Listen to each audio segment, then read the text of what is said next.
the markets could get very volatile. You know, the big issue is, does this election become contested? Is there a vacuum of power, uncertainty in relation to who wins for weeks after the election? The narrower the polling becomes in relation to Biden's lead over Trump, the more nervous the markets will be about that prospect. When we look nationally, Biden's well ahead, 6, 8 percentage points. But when you hone in on some of the key swing states, Biden is not doing so well. 6 key swing states, he's 4.1 percentage points ahead, according to Real Clear Politics. Clinton, at exactly the same point 4 years ago, was 4.5 percentage points ahead. And of course, Trump won most of those states. So if that continues, the markets are going to start getting more nervous about this being a very, very close election result. And that then leads into the concerns and, I think, increased appetite for hedging risk in the period after the election. Also, on top of that, we have the potential volatility from the fact that the US economy is slowing. And the payrolls report last week showed that the momentum is pretty quickly fading away. And that means it's crucially important that we get further policy support for the US economy. And I'm not sure that's going to be forthcoming. We have this debate over fiscal stimulus. The Democrats want a bigger package, 2.2 trillion. The Republicans want just $1.5 trillion. Are we going to get a deal? I'm not sure. The Republicans in the Senate themselves are divided over the size of a deal.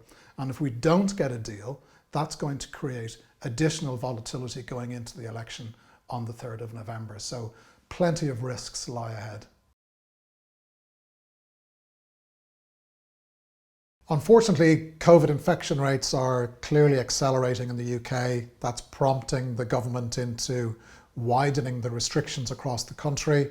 If we look at the high frequency data that everybody's quite familiar with now, Apple mobility figures, for example, those figures are showing a clear downturn in mobility across the country. And that's going to start filtering through into the economic data, and that points to a potential period of slowdown ahead for the UK economy. So potentially bad news coming there, which the markets are giving some focus to. But of course, very short term, we're into this key moment in relation to the Brexit negotiations. I think the good news is that Ursula von der Leyen and Prime Minister Johnson agreed at the weekend to escalate and intensify the negotiations, which is now ongoing. I think that's a sign that potentially something is there for a compromise and a deal to be done. And I think the markets are beginning to anticipate that.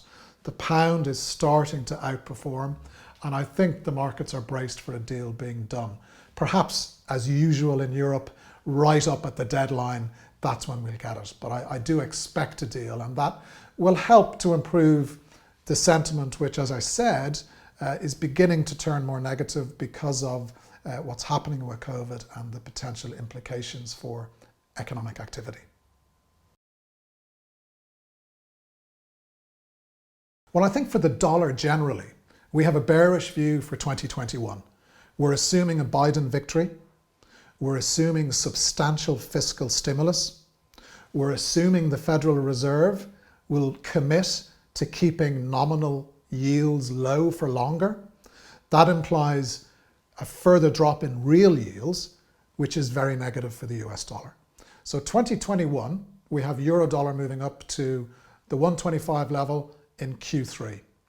And broadly speaking, the US dollar will weaken versus G10 currencies. However, bringing it forward a little bit and just honing in on, I think, the next 4 to 5 weeks, possibly longer if we have a contested election, I think the prospects for the US dollar are somewhat better. The risk appetite is more volatile. The S&P 500 has corrected from its record high at the beginning of September. The US dollar strengthened over the month of September, and I think that can be extended into the election. And how that election goes will determine the period in which the US dollar can remain strong. For the pound specifically in relation to Brexit, you know, the pound here since COVID began is third worst performing G10 currency, partly because the UK economy has been hit more than other economies because of COVID, but also, of course, partly due to the uncertainty in relation to Brexit.